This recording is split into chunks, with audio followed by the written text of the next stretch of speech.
Cockroach जनता पार्टीच्या झुरळांनी संसद अधिवेशनाच्या पहिल्याच दिवशी दिल्लीच्या सत्तेला जोरदार धडक दिली। देशाच्या अख्ख्या राजकारणालाच हादरवून सोडलं।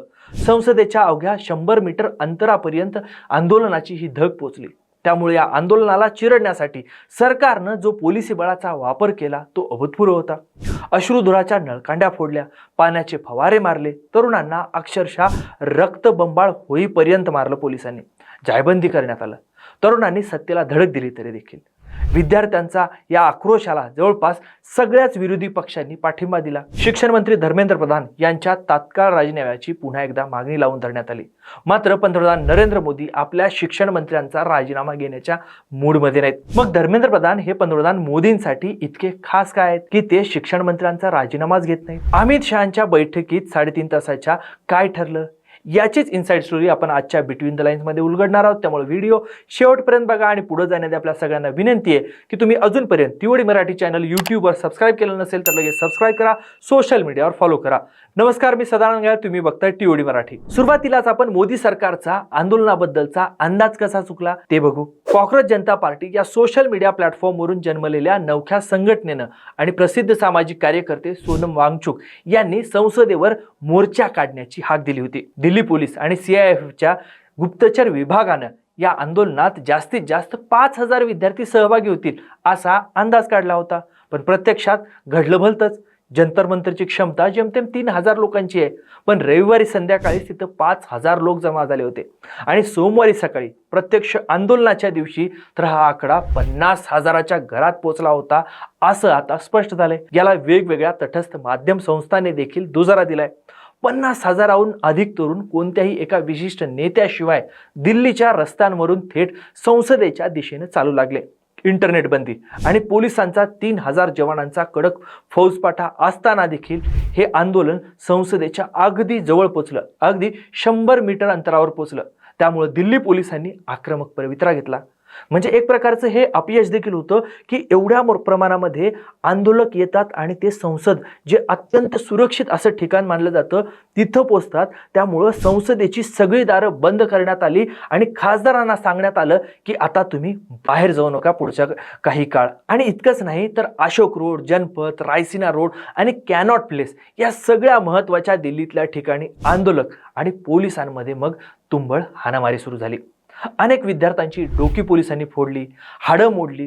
राम मनोहर लोहिया आणि लेडी हार्डिंग रुग्णालयामध्ये जखमी विद्यार्थ्यांच्या रांगा लागल्या। एकट्या लोहिया रुग्णालयात 100हून अधिक जखमी विद्यार्थ्यांवर उपचार सुरू आहेत। यात 4 जण ICU मध्ये दाखल आहेत।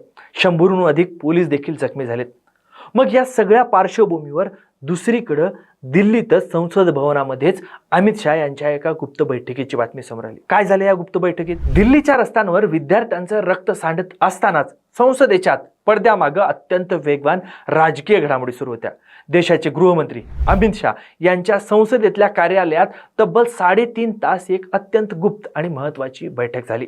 या बैठकीला ज्यांच्या राजीनाम्याची मागणी होती ते शिक्षण मंत्री धर्मेंद्र प्रधान स्वतः उपस्थित होते। नंतर या बैठकीत भाजप अध्यक्ष नितीन नवीन यांच्यासह मंत्री JP नड्डा, पीयूष गोयल, किरण रिजिजू हे देखील सामील झाले। यात 3.5 तासाच्या बैठकीत आंदोलकांचं म्हणणं ऐकून घ्यायचं पण त्यांना कोणतंही आश्वासन द्यायचं नाही अशी रणनीती ठरल्याचं दिल्लीतल्या ज्येष्ठ पत्रकारांचं म्हणणं आहे। पावसाळी अधिवेशनाच्या पहिल्याच दिवशी हजारो विद्यार्थ्यांवर लाठीचार्ज होणं ही सरकारसाठी खूप मोठी नामुष्की ठरू शकते याची जाणीव त्या क्षणाला सरकारला झाली होती। त्यामुळे सरकारला संवेदनशील दिसायचं होतं, म्हणजे जो दिसण्याचा भाग आहे तो इथं सरकारसाठी महत्त्वाचा होता। त्यासाठी आरोग्यमंत्री JP नड्डा यांना कॉक्रोच जनता पार्टीचे नेते प्रवक्ते सौरभ दास आणि आशुतोष रांका यांच्याशी चर्चा करण्यासाठी बोलवण्यात आलं, पाठवण्यात आलं। मग नड्डांनी केवळ विद्यार्थ्यांचं म्हणणं ऐकून घेतलं आणि त्यांच्या मागण्या योग्य पातळीवर चर्चेसाठी नेल्या जातील एवढंच आश्वासन दिलं। पण मोदी सरकारमधील काही ज्येष्ठ मंत्र्यांची भूमिका काहीशी वेगळी आहे। इंडियन एक्सप्रेसशी बोलत असताना एका ज्येष्ठ मंत्र्यानं आम्ही त्यांना कोणतंही आश्वासन दिलेलं नाही, खरे विद्यार्थी आपल्या वर्गात परतलेत, अभ्यासाला लागलेत, जे रस्त्यावर आहेत ते केवळ राजकारण करतायत आणि त्यांना सत्ता हवी आहे अशी स्पष्ट भूमिका मांडली। म्हणजे शिक्षण मंत्री धर्मेंद्र प्रधान यांचा सध्या राजीनामा घेण्याचा मोदी सरकारचा कोणताही मूड नसल्याचंच यावरून स्पष्ट होते। मग धर्मेंद्र प्रधान एवढे खास काय आहेत की मोदी त्यांचा राजीनामाच घेत नाहीत? यामागे 3 प्रमुख कारण आहेत। पहिलं कारण आहे ते म्हणजे भारतातील राजकीय उत्तरदायित्वाचा झालेला अंत. एक काळ असा होता की रेल्वे अपघात झाला किंवा एखाद्या संसदेचं मोठं अपयश समोर आलं की मंत्री नैतिक जबाबदारी स्वीकारून तात्काळ राजीनामा द्यायचे. ही भारतीय राजकारणातली एक मोठी परंपरा होती. काही वेळा हा राजीनामा काही मंत्री स्वतःहून देत नसले तरी जनतेच्या दबावापोटी लाजेखातर त्यांना हा राजीनामा द्यावा लागायचा. पण आजच्या भारतीय राजकारणात, विशेषतः सध्याच्या सरकारच्या काळात, तशी राजकीय संस्कृतीच उरलेली नाही. दुसरं आणि सगळ्यात महत्त्वाचं कारण आहे ते म्हणजे धर्मेंद्र प्रधान यांचं भाजपमधलं वजन. धर्मेंद्र प्रधान हे भाजपच्या सर्वात प्रभावशाली नेत्यांपैकी एक आहेत. ते केवळ एक मंत्री नाहीत, तर ते भाजपच्या सर्वात विश्वासू रणनीतिकारांपैकी एक मानले जातात. प्रधान यांचा राजकीय आलेख बघितला तर लक्षात येतं की त्यांची पेट्रोलियम मंत्री ते शिक्षण मंत्री ही प्रगती थक्क करणारी आहे. नरेंद्र मोदी आणि अमित शाह यांच्या निवडणूक जिंकण्याच्या यंत्रणेत प्रधान यांचा वाटा सिंहाचा राहिलाय.